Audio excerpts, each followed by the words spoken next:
నమస్కారం. అరే రే రే రే రే గబ్బర్ సింగ్ వకీల్ సాబ్, ఏంది ఎంత భయపడ్డావేంది పవన్ కళ్యాణ్? నువ్వే భయపడితే నీ జన సైనికులు ఏమైపోవాలి, వీర మహిళలు ఏమైపోవాలి? ఎంత భయపడతావా? ఎంత పిరికివాడివా నువ్వు? అరే, కథన రంగంలో నడుస్తున్నాను, యుద్ధానికి వెళుతున్నాను, కత్తులు దువ్వుతున్నాను అన్నవాడివి బ్లేడుకు భయపడుతున్నావా? బ్లేడుతో కూస్తున్నారా నిన్ను? ఎవడాడు కోసేవాడు? ఎవడో కొయ్యడు నిన్ను. వైఎస్ఆర్ కాంగ్రెస్ పార్టీకి బ్లేడ్లతో నిన్ను కోసే అవసరం లేదు. జగన్మోహన్ రెడ్డి గారు నిన్ను పట్టించుకోడు, ఆంధ్రప్రదేశ్ ప్రజలు నిన్ను పట్టించుకోరు. నువ్వు చేసేది నీచ నికృష్ట దౌర్భాగ్యులు ఇచ్చే లఫంగే రాజకీయాలని చిన్న పిల్లాడిని అడిగినా చెబుతారు. నువ్వు పొత్తులు పెట్టుకున్నావు. పొత్తులు ఎవరితోటి పెట్టుకున్నావో వాళ్ళకు చూసి భయపడు నువ్వు. ఎందుకంటే ఆయన చంద్రబాబు నాయుడు గారేమో గొడ్డలి గొడ్డలి గొడ్డలి అంటాడు, నువ్వేమో బ్లేడ్ బ్లేడ్ బ్లేడ్ అంటున్నావు. ఏంటి బ్లేడ్లు నుండి గొడ్డలేనా రాష్ట్రంలో ఉన్నవి? కాదే, ఓటర్లు ఉన్నారు, ఓట్లు ఉన్నాయి. వాళ్ళ ముందు ఇటువంటి చిల్లర డ్రామాలు ఆడితే పనికిరాదు పవన్ కళ్యాణ్. న్యాయం ధర్మంతో మాట్లాడు, ఆలోచించి మాట్లాడు. ఏదైనా నీకు హాని జరిగితే ఏదైనా కూడా జరపాలనుకున్నా కూడా, హాని చెయ్యాలనుకున్నా కూడా అది పచ్చ పార్టీ వాళ్ళు, పచ్చ పార్టీ నాయకులు, బాబు గారి వల్లే జరుగుతుంది. వాళ్ళు లబ్ధి పొందాలని చూస్తారు. నువ్వు ముఖ్యమంత్రి కాలేవు కదా, నిన్ను ముఖ్యమంత్రి చెయ్యాలని లేదు కదా వాళ్ళకి, పచ్చ పార్టీ వాళ్ళకి. కనీసం నీకొచ్చే సానుభూతి, నీ వల్ల వచ్చే సానుభూతితోనైనా వాళ్ళు గెలిచి అధికారంలోకి వచ్చి ముఖ్యమంత్రి అయిపోదాము అని చిన్నబాబు పెద్దబాబు ఇద్దరు కలలు కంటున్నారేమో. వాళ్ళని చూసి నేర్చుకో. అది కాక ఒక విషయం గుర్తు చేస్తా, మీ పార్టీలో పొలిటికల్ కార్యదర్శి, పొలిటికల్ అడ్వైజర్ గారు, చైర్మన్ గారు ఒక ఆయన ఉన్నారు కదా, నాదెండ్ల మనోహర్ గారని. నాదెండ్ల మనోహర్ గారి తండ్రి సీనియర్ రాజకీయ నాయకుడు, ఆంధ్రప్రదేశ్ ముఖ్యమంత్రిగా చేశారు, తెలుగుదేశం పార్టీలోనే ఆర్థిక శాఖ మంత్రిగా కూడా చేశారు, కాంగ్రెస్ ప్రభుత్వంలో మంత్రిగా చేశారు. ఆయన చెప్పారు చంద్రబాబు నాయుడు గారి గురించి, నేను చెప్పట్లా. నాదెండ్ల భాస్కర్ రావు గారు చెప్పారు. మీరు వీడియోలు ఉన్నాయి, చూసుకోండి కావాలంటే.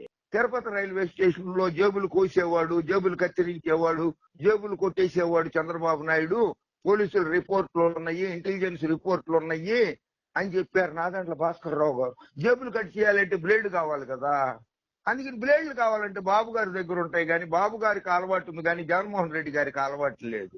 గొడ్డళ్ళు అలవాటు లేదు జగన్మోహన్ రెడ్డి గారికి, అలాగే బ్లేడ్లు అలవాటు లేదు. వైఎస్ఆర్ కాంగ్రెస్ పార్టీ వాళ్ళకి అలాంటి అలవాట్లు ఏమీ లేవు. నువ్వు ఫోటోలు దిగుతావా? ఎవరెవరితో దిగుతావు? ఎంతమందితో దిగుతావు? కొద్ది మందితోటే దిగుతావు. నీ సెక్యూరిటీ ఆపుతున్నారేమో. అయినా సరే నీతో ఫోటో దిగితే జనాలకు వచ్చే లాభమేటి? నీ దగ్గర ఎవరైనా ఫోటోలు దిగారనుకో 10,000 మంది, ఆ ఫోటో నాతో 10,000 మంది దిగారని చంద్రబాబు దగ్గర చూపించేసి ఇంకో ప్యాకేజ్ ఎక్కువ తీసుకుంటావేమో. ఆ 10,000 మంది కార్యకర్తలకు భోజనాలు పెట్టాలి, వాళ్ళందరికీ కారులలో తిప్పాలి, ప్రచారం చేయించుకోవాలి అని చెప్పి ప్యాకేజ్ ఎక్కువ తీసుకుంటావేమో. అంతేగాని పాపం అప్పుడు నీతో దిగిన ఫోటోలు దిగిన వాళ్ళకి ఏం రాదు. వాళ్ళు ఫోటో ఫ్రేమ్ కట్టించుకుంటే 600 రూపాయలు వాళ్ళకే ఖర్చు అవుతుంది. ఫోటోల కోసం ఎగబడిపోతున్నారు. ఫోటోల కోసం ఎగబడితే ఎగబడొచ్చులే పాపం. వాళ్ళు ఏంటి, ఒక సినిమా స్టార్ తో ఫోటో దిగామని చెప్పి పెట్టుకుంటారు ఇంట్లో. అంతేగా నీకు ఓటేస్తాము మేము, నాతో ఫోటో దిగని ఎవడు అడగట్లేదు కదా. నీకు ఓటేస్తాం, నాతో ఫోటో దిగని చెప్తున్నారా? నీతోటి చెప్పట్లేదు. వస్తారు, ఫోటో దిగుతారు. బోల్డ్ మంది సినిమా తారలు వస్తే దిగాలని ఉంటుంది ప్రతి వాళ్ళకి. సినిమా తార, సినిమా నటుడు కదా, సినిమా హీరోయిన్ కదా, ఫోటో దిగుదామని ఉంటుంది. అలా దిగుదాం అనుకుంటున్నారేమో కానీ నీ మీద ప్రేమతో కాదు, నీ మీద అభిమానంతో కాదు, నీకు ఓటేసేందుకు కాదు. అవినాష్ రెడ్డి గొడ్డలి, చంద్రబాబు నాయుడు ప్రతిసారి అవినాష్ రెడ్డి గొడ్డలి. ఆయనకు తోడు ఓ షర్మిల అక్కను పెట్టుకున్నాడు, ఓ సునీత అమ్మను పెట్టుకున్నాడు. అటువంటి దుర్మార్గ రాజకీయం చేసే చంద్రబాబు నాయుడు నువ్వు సమర్థిస్తావు. నీతో పాటుగా పురంధరేశ్వరమ్మ సమర్థిస్తుంది. మీరు ఆ దుష్ట చతుష్టయము, పచ్చ మీడియా వాళ్ళు, మీరు అందరూ కలిసి రాష్ట్రంలో గొడ్డళ్ళు కనపడకుండా చేసేయండి, బ్లేడ్లు కనపడకుండా చేసేయండి. బ్లేడ్లు ఎవరు వాడుతున్నారయ్యా? నువ్వేమన్నా బ్లేడ్ వాడావు ఎప్పుడన్నా? బ్లేడ్లు మార్కెట్ లో దొరుకుతున్నాయా అసలు? బ్లేడ్ కంపెనీలు, పెద్ద పెద్ద కంపెనీలు, టోపాజ్ కంపెనీ లాంటివి మూసేసుకున్నారే.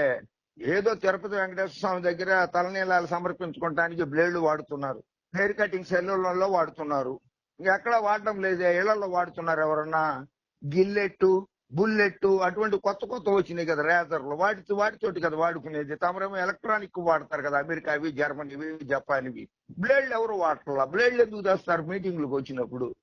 సింపతి పే సంపాదిద్దాం అనుకుంటున్నావేమో, సానుభూతి సంపాదిద్దాం అనుకుంటున్నావేమో కానీ అవన్నీ కాని పని. పవన్ కళ్యాణ్, అవినాష్ రెడ్డి ఎంత మంచోడో నీకు తెలీదా?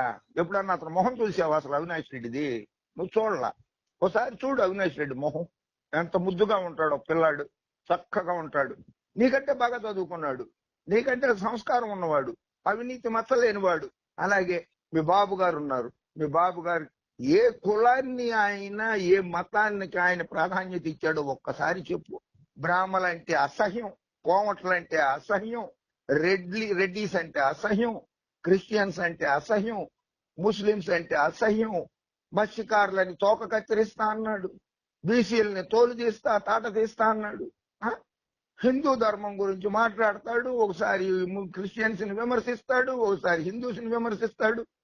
మొన్నవాళ్ళు సుధాకర్ రెడ్డి గారు, అడిషనల్ అడ్వకేట్ జనరల్, ఆయన ఎంత సౌమ్యుడు, ఆయన ఎంత చక్కగా ఆంధ్రప్రదేశ్ రాష్ట్ర ప్రభుత్వ పరువు ప్రతిష్టలు నిలబెడుతున్నాడు న్యాయస్థానాల్లో. అటువంటి వ్యక్తిని విమర్శిస్తాడు చంద్రబాబు నాయుడు. అడ్వకేట్ జనరల్ శ్రీరామ్ గారు బ్రాహ్మడు, ఆయన చక్కటి బ్రాహ్మణు, ఆయన ఎంత చక్కగా ప్రభుత్వానికి అనుకూలంగా న్యాయస్థానాలలో వాదనలు వినిపిస్తున్నారు. అటువంటి ఏజీ శ్రీరాముని విమర్శిస్తాడు చంద్రబాబు నాయుడు. అటువంటి వాళ్ళతోటి నువ్వు పొత్తు పెట్టుకున్నావు. బ్రాహ్మణుల్ని, కోమట్లని, వజ్మి కాపుల్ని, ముద్రగడ పద్మనాభం గారిని ఎంత హింస పెట్టాడో తెలుసు కదా చంద్రబాబు నాయుడు. ఆయన కొడుకుని, భార్యని, సంతానాన్ని, బంధువుల్ని చెప్పలేని బండ బూతులు తిట్టించి లాఠీలతో కొట్టించినటువంటి మీ కాపు సామాజిక వర్గానికి చెందిన కాపు నాయకుడు, రిజర్వేషన్ల కోసం పోరాడిన ముద్రగడ పద్మనాభాన్ని కొట్టుడు కొట్టించి జైలు పాలు చేసిన చంద్రబాబు నాయుడుతో పొత్తు పెట్టుకున్నావే. న్యాయస్థానాలలో రాజ్యాంగబద్ధమైన పదవుల్లో ఉన్న పొన్నవోలు సుధాకర్ రెడ్డి, అడ్వకేట్ జనరల్ శ్రీరామ్ గారు లాంటి వాళ్ళని, మచ్చలేనటువంటి వాళ్ళని విమర్శిస్తుంటే కళ్ళు మూసుకున్నావే, చెవులు మూసుకున్నావే. అవినాష్ రెడ్డిని నానా విధంగా అంటుంటే చంద్రబాబు నాయుడు, లోకేష్ బాబు చెవులు మూసుకున్నావే, కళ్ళు మూసుకున్నావే. ఎందుకు నువ్వు సానుభూతి? పిఠాపురంలో గెలిచి చూపించు. నిన్ను జగన్మోహన్ రెడ్డి ఓడించక్కల్లా, నిన్ను తెలుగుదేశం పార్టీ వాళ్ళే ఓడిస్తారు. ఎందుకంటే నువ్వు అసెంబ్లీలో ఉండకూడదు. నువ్వు అసెంబ్లీలో ఉన్నావు అనుకో, లోకేష్ బాబుకి పరువు తక్కువ అవుతుంది, చంద్రబాబుకి పరువు తక్కువ అవుతుంది. అందుకే నిన్ను ఓడిస్తారు వాళ్ళు. కనుక సింపతి గెయిన్ చేయడానికో, సానుభూతి పొందడానికి జగన్మోహన్ రెడ్డి మీదనో, వైఎస్ఆర్ కాంగ్రెస్ పార్టీ మీద నిందలేయాల్సిన అవసరం లేదు నీకు. కాస్త జాగ్రత్తగా మాట్లాడడము. నువ్వు అధికారంలోకి వస్తే ఏమేం పథకాలు పెడతావు, రాష్ట్రాన్ని ఎలా అభివృద్ధి చేస్తావు అన్నది చెప్పయ్యా బాబో. మనం చదివిందే 10th క్లాస్ కదా, మనం చదివిందే 10th క్లాసు. అందులో కూడా గ్రేస్ మార్కులు, నాదెండ్ల భాస్కర్ రావు గారి పుణ్యం అని చెప్పి గ్రేస్ మార్కులు పడితే పాస్ అయిన బతుకు కదా మంది. అందుకని మనకు అంత పెద్దగా రాష్ట్రాభివృద్ధి ఎలా చేయాలన్నది తెలియదు కదా. అందుకనే బాబు గారు లాంటి అవినీతి పరుణ్ణి, స్కిల్ డెవలప్మెంట్ స్కామ్లు లాంటి స్కాములు ఎలా చేయొచ్చు, మద్యం కుంభకోణం ఎలా చేయొచ్చు, ఇసుక దందా ఎలా చేయొచ్చు అన్నదన్నీ ఆయన దగ్గర ఉన్నాయి కదా. అందుకని ఆయన శిష్యుడిగా మారిపోయావా పవన్ కళ్యాణ్? నువ్వు ముఖ్యమంత్రి కాళ్ళు, నో డౌట్. కనుక ఇక్కడి నుంచి అయినా వైఎస్ఆర్ కాంగ్రెస్ పార్టీ మీద, జగన్ మీద విమర్శలు మాని అధికారంలోకి వస్తే ఏం చేస్తామన్నది చెప్పుకొని ఆయన. నాదెండ్ల మనోహర్ గారు ఉన్నారు, స్పీకర్ గా చేశారు ఆయన, మంచి అనుభవజ్ఞుడు ఆయన. ఆయన అడుగు ఎలా చేయాలని, పథకాలు ఏమేమి పథకాలు, కొత్త పథకాలు పెడతానని చెప్పు. ఆల్రెడీ పెట్టడానికి ఏం పథకాలు లేవు. అన్ని జగన్మోహన్ రెడ్డి గారి 200 పథకాలు ప్రవేశపెట్టి డైరెక్ట్ బెనిఫిషియరీ ట్రాన్స్ఫర్ డీబీటీ ద్వారా అక్క చెల్లెళ్ళకి, అవతాతలకి అందరికి పంచిపెట్టేశాడు. కనుక నువ్వు కొత్తగా చెప్పాల్సింది ఏమీ లేదు. నువ్వు పొత్తు పెట్టుకున్నటువంటి కేంద్ర ప్రభుత్వం, భారతీయ జనతా పార్టీ ప్రభుత్వం విశాఖ స్టీల్ ప్లాంట్ ని, వైజాగ్ స్టీల్ ప్లాంట్ ని బేరం పెడితే నవరంధ్రాలు మూసుకున్నావు, మాట్లాడడానికి లేకుండా నవరంధ్రాలు మూసేసుకున్నావు నువ్వు. అదే జగన్మోహన్ రెడ్డి గారు అడిగారు, ప్రధానమంత్రి పక్కగా ఉండగా వైజాగ్ స్టీల్ ప్లాంట్ ని కనుక అమ్మేటట్లయితే ఆంధ్ర రాష్ట్ర ప్రభుత్వానికి అమ్మండి, ఆంధ్ర రాష్ట్ర ప్రభుత్వం కొంటుంది, ఆంధ్ర రాష్ట్ర ప్రభుత్వం వైజాగ్ స్టీల్ ప్లాంట్ నడుపుతుందని చెప్పి ప్రధానమంత్రి గారిని ఆయన కూర్చున్నప్పుడే అడిగారు వైజాగ్ లోని. దట్ ఈస్ కాల్డ్ రాజకీయం పవన్ కళ్యాణ్. అర్థమైందా? ప్రత్యేక హోదా తెస్తానని చెప్పు. తేగలవా ప్రత్యేక హోదా? అటువంటివి మాట్లాడు. ప్రత్యేక హోదా సాధిస్తానని చెప్పు. వైజాగ్ స్టీల్ ప్లాంట్ ని ప్రైవేట్ పరం కాకుండా ఆపుతానని చెప్పు. జగన్మోహన్ రెడ్డి గారు 9 పోర్టులు కడుతున్నాడు, నేను 90 పోర్టులు కడతానని చెప్పు.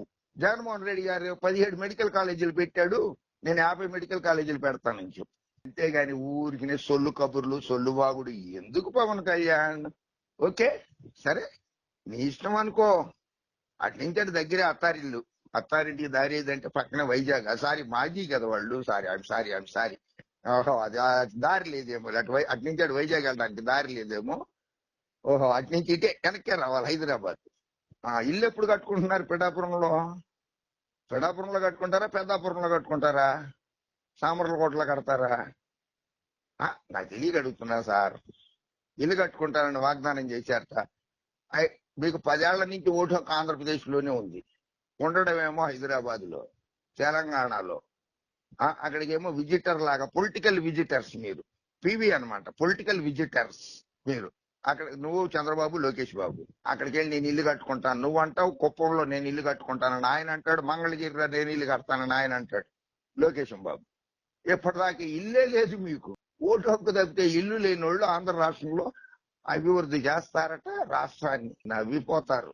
ఓకే పవన్ కళ్యాణ్, వద్దులే పవన్ కళ్యాణ్, నీ గురించి అంత తక్కువ మాట్లాడితే అంత మంచిది. పవన్ కళ్యాణ్ చాలా తక్కువగా మాట్లాడుకోవాలి నీ గురించి. నీకు నెగిటివ్ పబ్లిసిటీ ఇచ్చినా అది పాజిటివ్ అవుతుంది, పాజిటివ్ పబ్లిసిటీ ఇచ్చినా నెగిటివ్ పబ్లిసిటీ అవుతుంది. వద్దులే నాన్న, నీ గురించి ఎక్కువ మాట్లాడదలుచుకోలేదు.